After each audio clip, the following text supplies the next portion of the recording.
Tidak ada. Saya sepertinya yakin bahwa Paulus memang dia tidak menikah. Nampak-nampaknya. Karena dia memang fokus menyerahkan hidupnya, keseluruhan hidupnya itu kepada Tuhan. Seperti itu. Karena hidupnya itu dihabiskan di dalam penjara, banyak dalam penjara. Setelah dia, pertama-tamanya dia menjadi orang yang ingin membinasakan umat Tuhan, lalu dia berbalik, akhirnya dia dikejar-kejar oleh orang-orang Yahudi, orang-orang Farisi, dan ingin dibunuh. Akhirnya dia masuk penjara, akhirnya itu tidak sempat membuat dia itu ingin berumah tangga. Itu kalau keyakinan saya. Dan dia menulis surat juga kepada para jemaat-jemaat, barang siapa yang tidak kuat untuk tidak menikah itu dikatakan harus menikah. Nah, ini banyak menjerat orang-orang yang nekat begitu. Nekat karena terpaksa begitu. Karena banyak ya orang-orang pemuka agama, dia nekat untuk memilih hidup selibat, untuk memilih hidup tidak menikah. Tetapi pada prakteknya di belakang banyak skandal yang terjadi. Seperti itu. Makanya kata Paulus, kalau kamu tidak kuat hidup seperti itu, hidup sendiri, maka menikahlah. Supaya apa? Supaya tubuhmu tidak jatuh dalam dosa. Seperti itu kata Paulus. Oke, berarti saya masih bisa bertanya itu Bang Atom? Silakan. Tapi ngomong-ngomong gini, sebentar gini. Kamu sabar dulu. Sedikit dulu, Tamrin. Enggak, kamu salah mengerti. Gini. Oh, iya. Ini bukan kajian agama Kristen. Ini adalah kajian perbandingan agama Kristen dan Islam. Jadi setiap pertanyaan, sedikit Bang, biar Anda paham. Nampaknya Anda nggak paham ini forum ini buat apa. Setiap ada pertanyaan ke Kristen, ataupun setiap ada pertanyaan ke Islam, itu harus ada korelasi pembandingnya. Gitu loh maksud saya. Sebagai contoh, Anda ini kan sering mempermasalahkan Paulus. Paulus ini mana nggak ada silsilahnya. Saya masih bertanya dulu nih Bang. Belum kita permasalahkan, kita masih bertanya ini Bang. Itu namanya buang-buang waktu. Begitu. Nggak bisa buang-buang waktu. Kan Abang tadi yang membuka. Betul, tetapi maksud saya begini. Maksud saya adalah buatlah pertanyaan yang punya hubungan antara Islam dan Kristen. Contoh misalnya nih, pertanyaannya begini. Menurut agama Islam, tidak disalibkan anaknya Maryam. Menurut Kristen, disalibkan. Nah, ini baru bisa kita bahas. Kalau Anda bahas misalnya, kalau Anda bahas Paulus berguru kepada Gamaliel, di Quran mana ada Paulus? Gitu loh. Oke, kalau gitu gini Bang. Gini, kalau Abang bilang soal korelasi itu, korelasi satu yang saya bilang.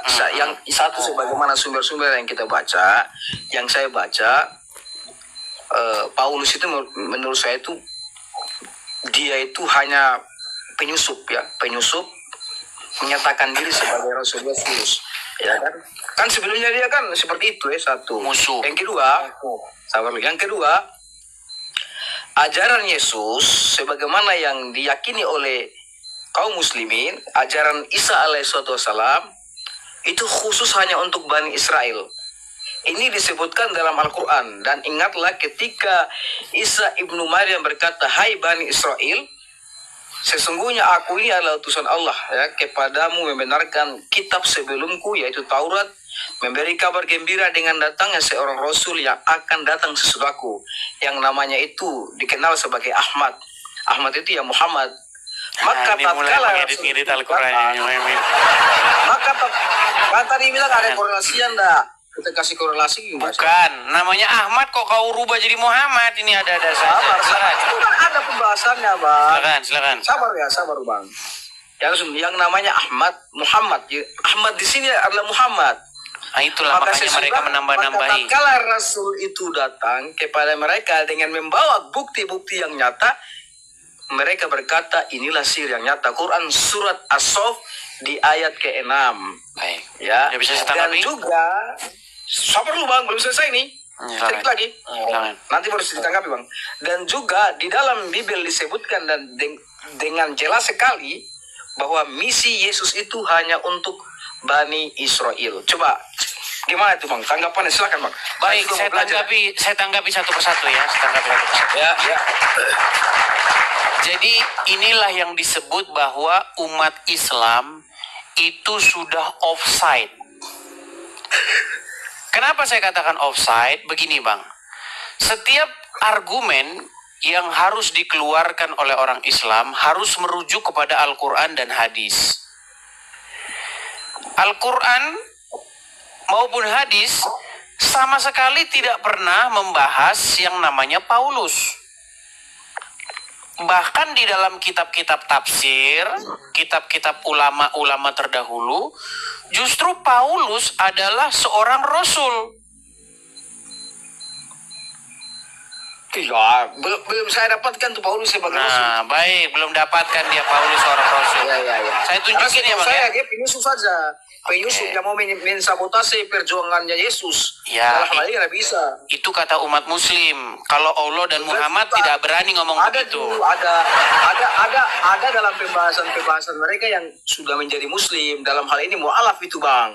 Iya, makanya saya bilang Bang, yang benci sama Paulus bukan Allah dan Muhammad.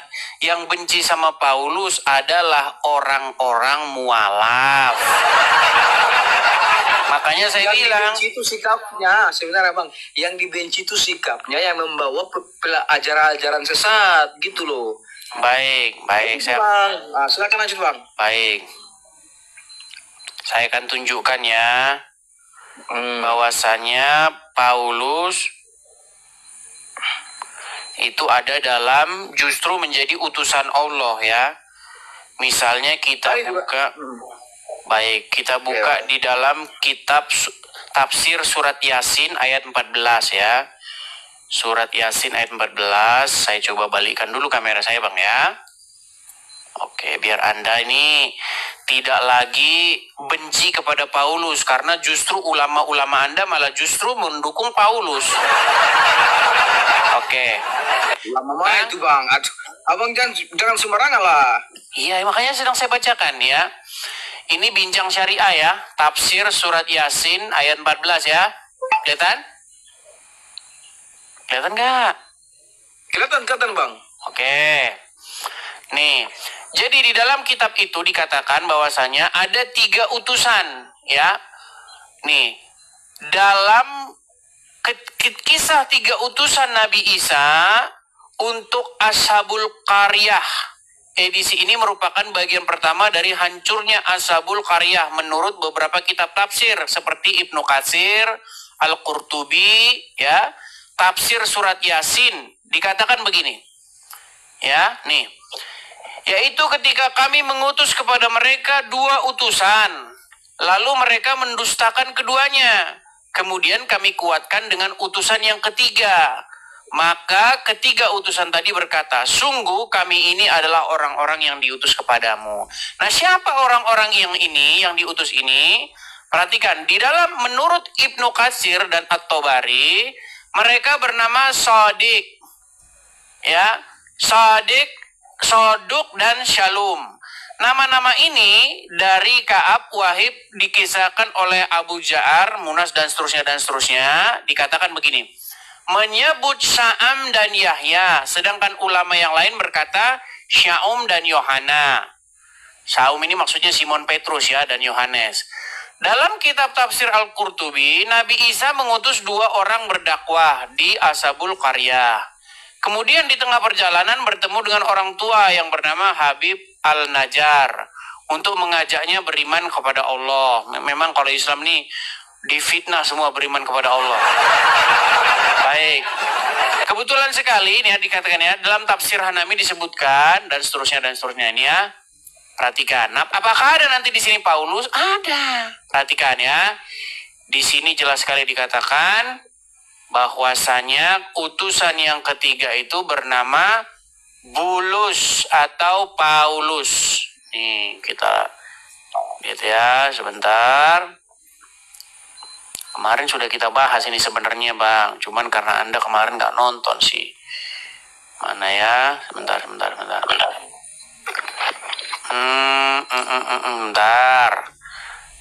Sabar. Ini bukan sih yang kemarin kita bahas. Bentar ya Bang ya. Sabar, tunggu sebentar. Saya bukakan dulu ini ya. Menurut kitab tafsir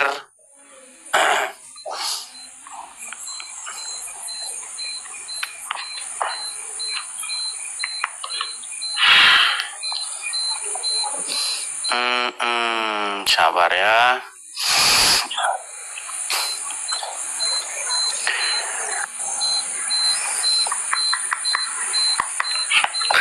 Aduh, ribet juga ini Bang, panjang juga ini Bang. Iya, sabar, tenang ya. Yang ketiga ini namanya Bulus atau Paulus. Cuman sama mereka udah dirubah-rubah nih jadi Bulis nih. Kemarin Bulus, sekarang Bulis nih tulisannya nih. Pokoknya mereka harus menyensor ini ya. Karena tafsiran orang-orang Islam ini harus ya disensor-sensor. Sabar ya Bang ya.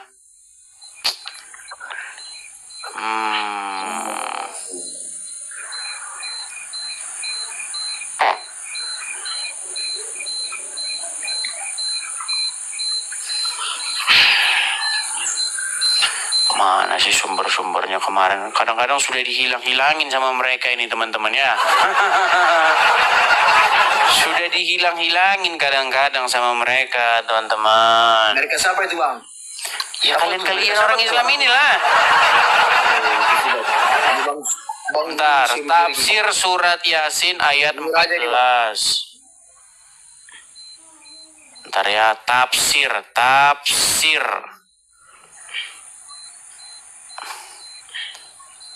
Di dalam tafsir surat Yasin ayat 14.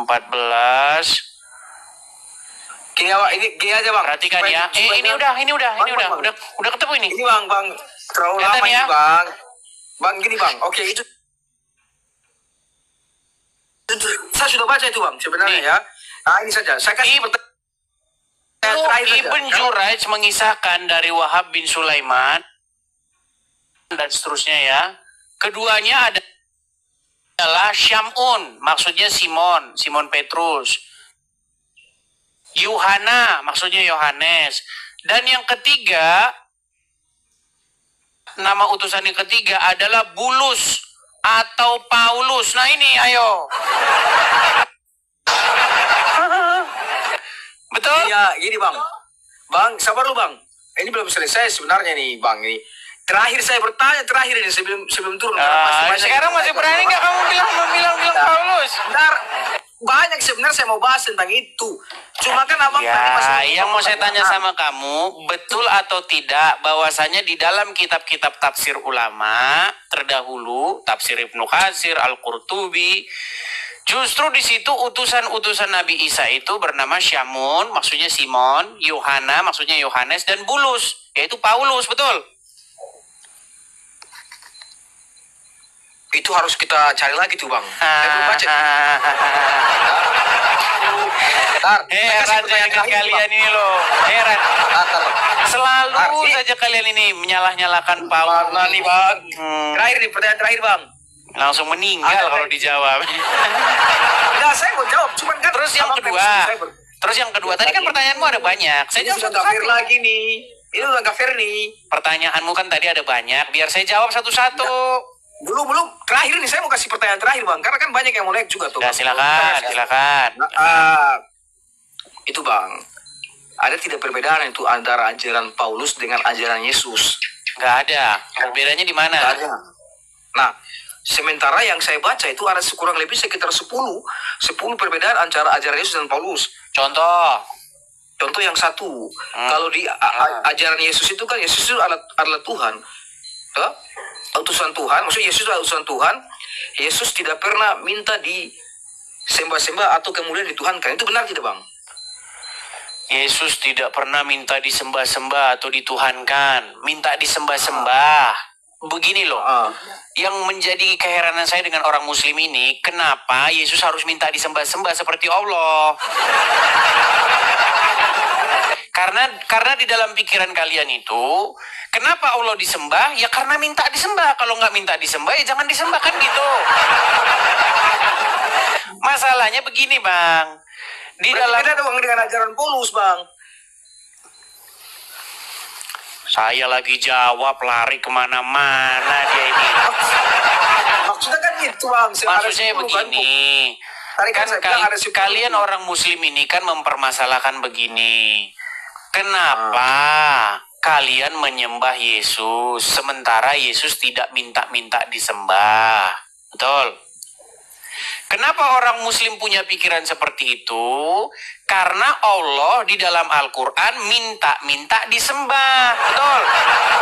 Betul nggak? Jelaslah, Allahu ahad, Allahu samad tuh. Iya, makanya Bang, kalau yang di dalam Bible yang minta-minta disembah itu Saiton.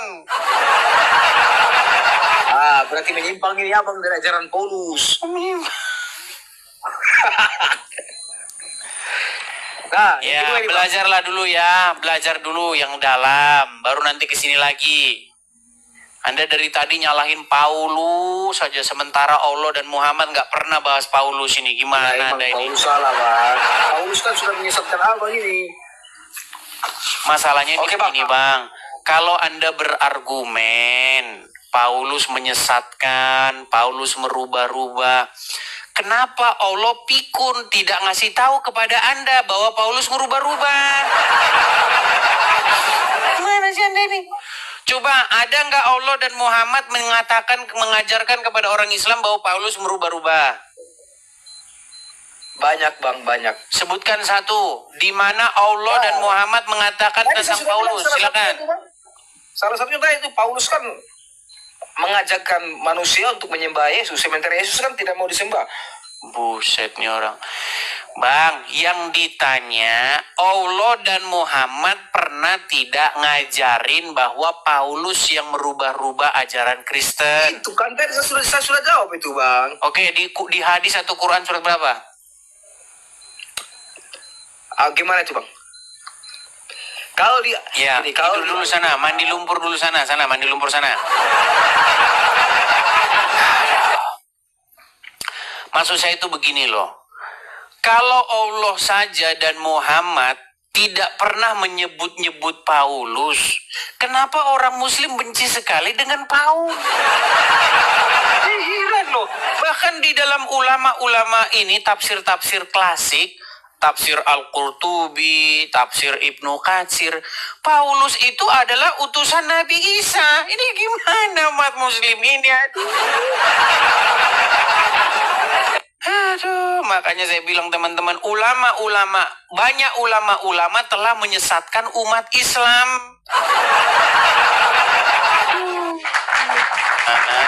Kalian ini. Terima kasih. Teman-teman, terima kasih yang memberikan support ya. Terima kasih.